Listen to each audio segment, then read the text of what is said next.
Ani Bojo, Dibigish Digok, Nigik Dodem.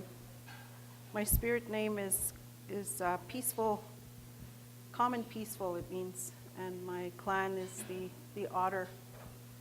And I'm a member of the Ojibwe Odawa Nation in Wequemakong on Manitoulin Island. That's where I was born and raised.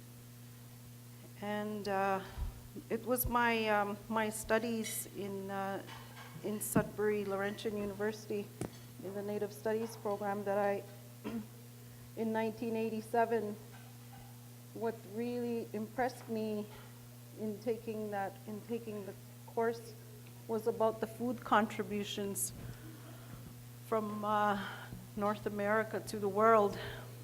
And I've always had a particular interest in health and nutrition, and even as a teenager, I was already I was already conscious about how health is enhanced by what you put in your body and so on.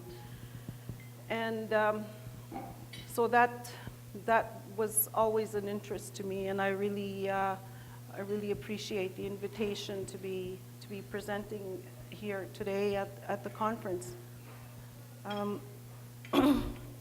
There are 20 slides that I have prepared. I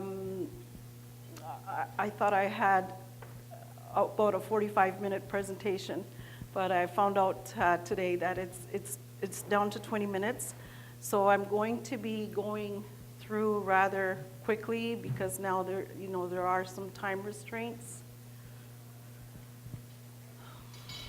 So I have to point at the apple.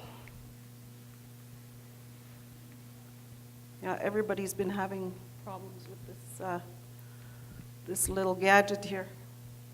For thousands of years, First Nations people cultivated plants for food and medicine. Some had domesticated animals, such as the llama in the Andes, the sheep by the Navajo, but mostly for textile purposes, and the turkey by the Aztec. People developed a relationship to the land, and they knew food sources, locations, and availability. Somebody's going to have to help me with this. I'll just say next. Okay. The North and South American population, including Alaska, was well over 200 million, with over 500 tribes and linguistic groups. And the most populated were the tribes of the Andes and the Mayan. Next. Oops.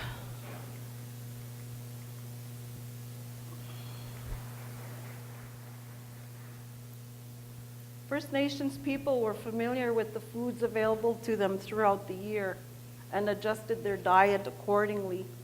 People were accustomed to the climate and the land. They never went hungry, as they were skilled hunters, food gatherers, and agriculturists. The near extinction and diminished populations of many tribes occurred as a result of diseases, and later on their relocation to areas that were near inhabitable on land called reservations. While they were forced by governments to live on reservations and restricting their movement, they became disconnected to the land and animals they relied on for sustenance. Adjusting to new and unfamiliar land was a challenge for many, and they experienced hardship and suffered from ill health, disease, and death.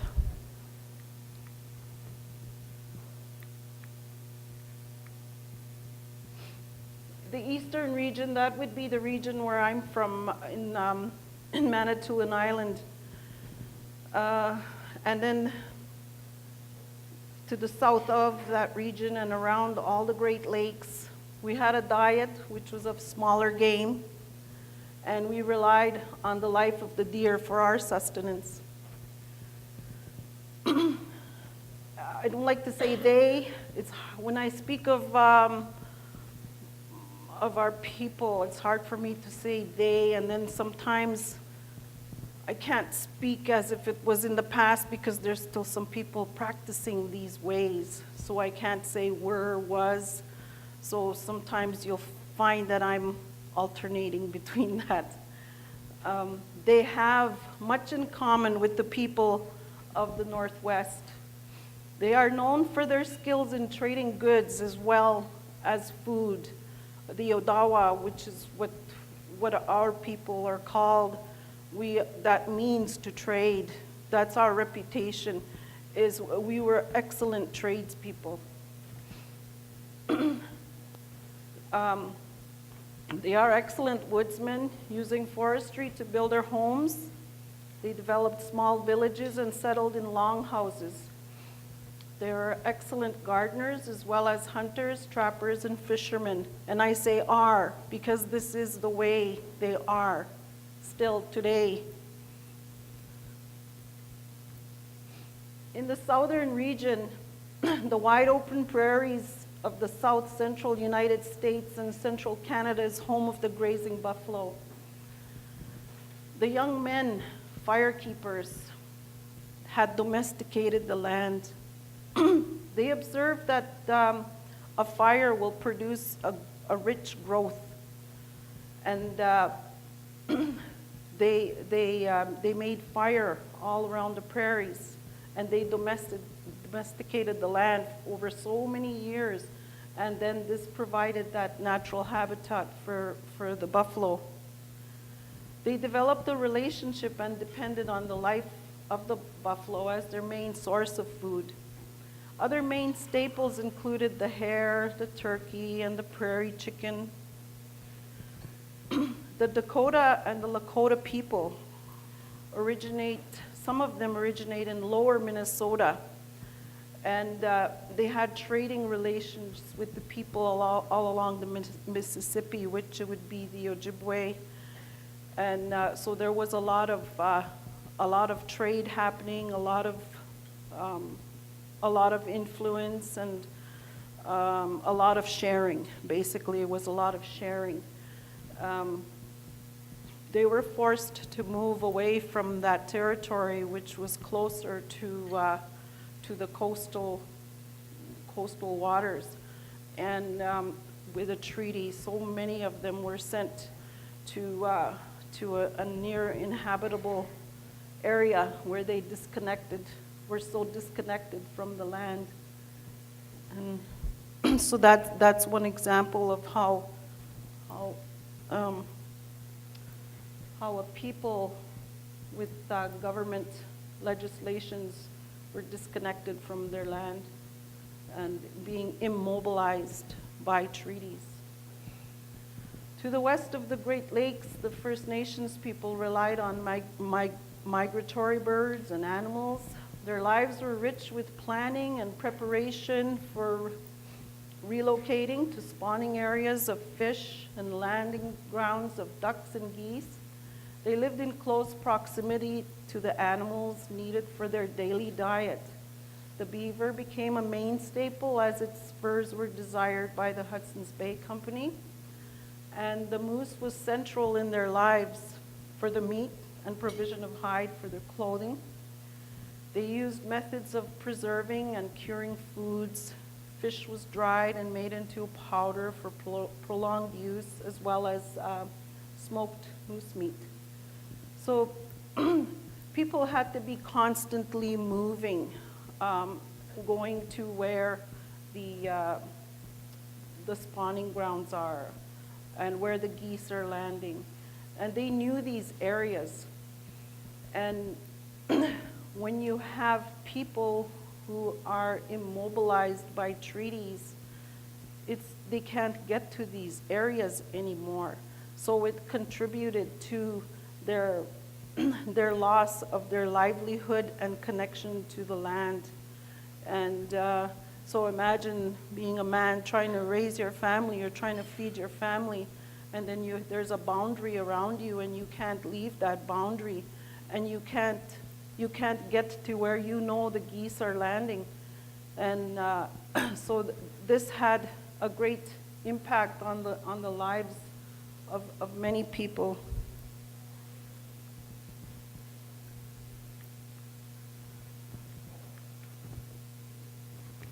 I think the battery is dead on this. There's a slide missing. Okay, in the north. In the north and all along the north and west region, the people moved extensively and migrated with the animals. They also know the spawning grounds of fish and moved according to their availability. The caribou and the elk migrated to and from and along the upper northern region. The goose is central to their lives, and celebrations surround the arrival of the goose to the north. An example of the impact of relocation is I was related a story from a woman who now lives in the Inuit area, Nunavut. She came to a health conference in Ottawa, and she shared her history all entirely in her language, but nobody interpreted what she had said. And I asked her interpreter what she shared. And what she shared was the history of her people. They used to, they were living on the east side of James Bay, near Quebec. And they were forced up north. The RCMP came and they killed their dogs. And they first they moved them to a far away area from where they were, way up north, where the animals that they are used to eating aren't even there. And they were left there, and their dogs had been shot because they needed their dogs. They relied on the dogs for their sleighs to get around, to be moving. And they adopted a whole different cultural lifestyle, which wasn't part of their history because their history was more reliant on moving with these animals. And so they adopted the more Inuit lifestyle. They were taken care of by the people and taught their ways to survive. So that's another example of what has happened because of relocation and disconnection to the land. Traditional diets, traditional foods, they consisted mainly of meat, birds, fish, plants, berries, nuts, roots, and they varied from each geographic region and climate. Okay, it does work sometimes. A knowledge of the life cycle and reproduction of plants and animals is necessary to live in relationship to the land. I say was and is because it still is today. It is necessary. When you're living in relationship to the land, you need to have that knowledge of their life cycle. Respecting the life of animals and observing their life, observing the life of animals, and waiting for the animal to be fully nourished from the plants and trees before taking their life. That's a big necessity and part of it. You just don't hunt at any time. You just don't take an animal's life at any time you please. It has to be ready for you to give its life to you. And when you observe a rabbit, for example, as a child, you start to observe these things, and you observe what the rabbit is eating. And of course, you're not going to eat that rabbit so early in the year. You're going to wait until that rabbit has eaten and nourished himself or herself from all the foods that are around nature. And then that's what you're going to be taking into your body. That's the vegetation. Those are, the rabbit ate our vegetables and we ate our rabbit. That's why a lot of elders today, They don't eat a lot of green leafy stuff or carrots. They're just not, because they call it rabbit food. They say that's rabbit food. So they're just not used to it. So also observing plants and ensuring their continued growth by gathering in cycles, leaving seeds and seedlings for future growth. You have to do that.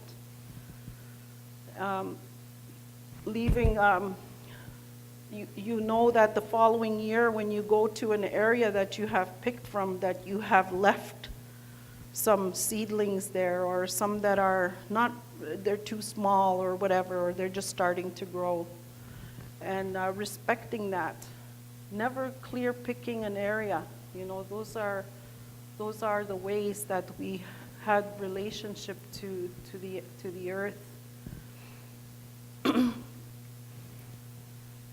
Corn was widely grown in the southeast where warmer climates supported its growth. And a dough called maza was made in the process of soaking dry corn in lime water to soften and make bread. Corn was prepared in a variety of ways to make cereals, breads, and soups. So even though it originates in South America, it was still it had been introduced to us all along the eastern side, like below Minnesota and all the way up Mississippi River. It had been, and all the way up to the Iroquois and Virginia territories, all the areas there. That's where corn had been introduced. And also wild rice, that's another main staple that comes from the Great Lakes region and was cooked in a variety of ways, mixed with berries or broth for added flavor.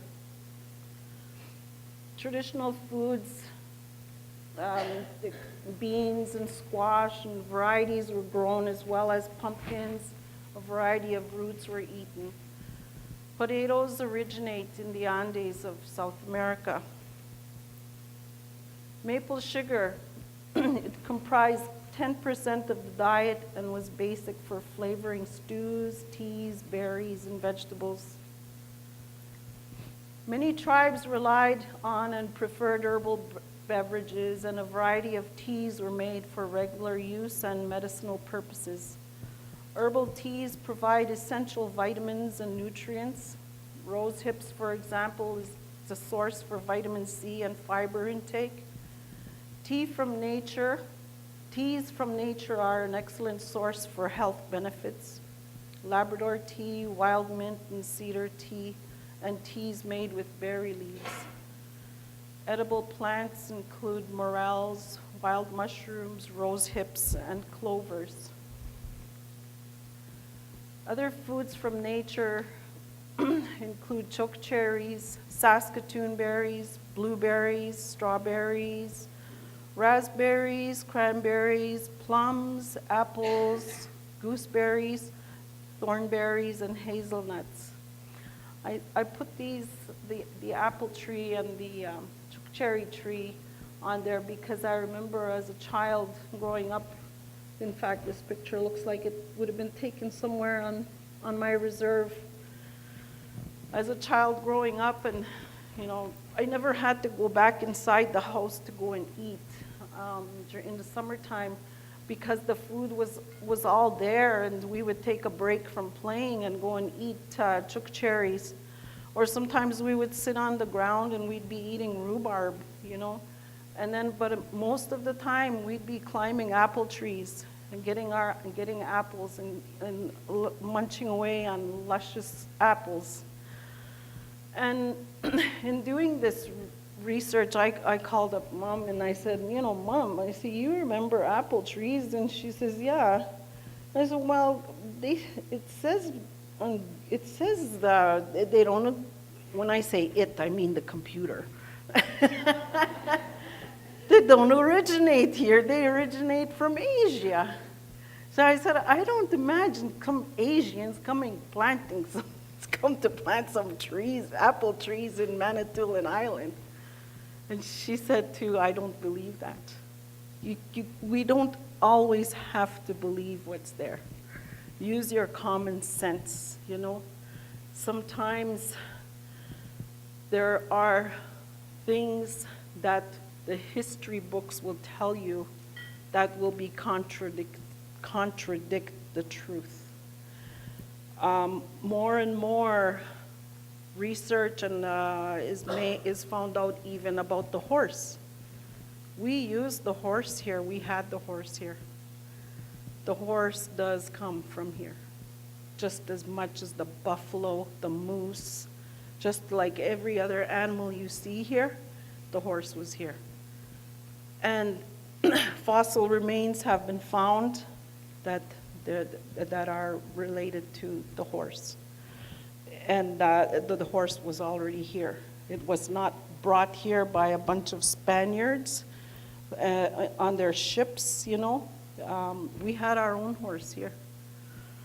They had horses just like you had humans, we had humans here. Well, we had horses and you had horses too, you know, that kind of thing. So we relied on the horse.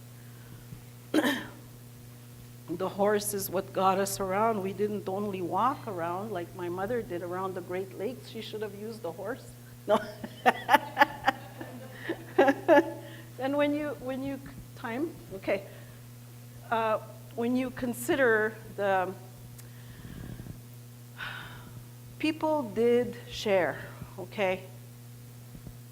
The concept of being left in one place and said, that's where you stay, this is where you belong, this is where you stay. That's how it looks on the map. Of course, that's the concept. That's an European concept. That concept is totally different from what is real. We had shared, just like the corn that came from the Aztec, and it came to us here, the Ojibwe people.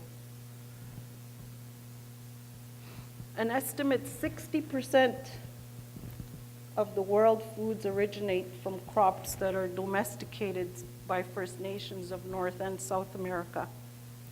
Everything from amaranth to zucchini, the corn, the chili peppers, the avocado, coca, papaya, peanuts, pineapple, the potato, tomato, pumpkin, squash, beans, and there are wild beets that we ate. There are domesticated kinds, but there are wild beets. And the sunflower. The amaranth came from Mexico for thousands of years. It had been domesticated, and it was used in ceremonial celebrations, and it was banned because what they were doing to it was making a little cake out of it, and they were sharing it. And it was banned because the conquistors assumed that they were mimicking and mocking the Catholic Church in what they were doing, and feeding each other it's like a bread that they made or a cookie. For so many years, the amaranth had been banned, but they continued to grow it because it was so sacred to them. And it was finally reintroduced in 1970.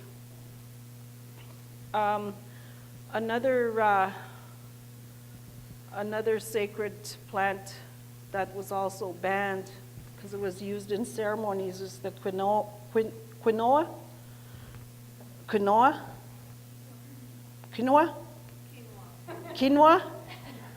Say it again. Quinoa. That means something in my language. Pardon? No, it means something else in my language, but it doesn't mean doesn't have anything to do with food. That was also banned, and it was not too long ago that it was reintroduced. Of course, researchers found that all the health benefits that it has. But so these are some of the foods that originate here by the first peoples. In the Andes, farmers produced 3,000 different varieties of potatoes, which is a huge contrast to there's only 250 varieties grown today.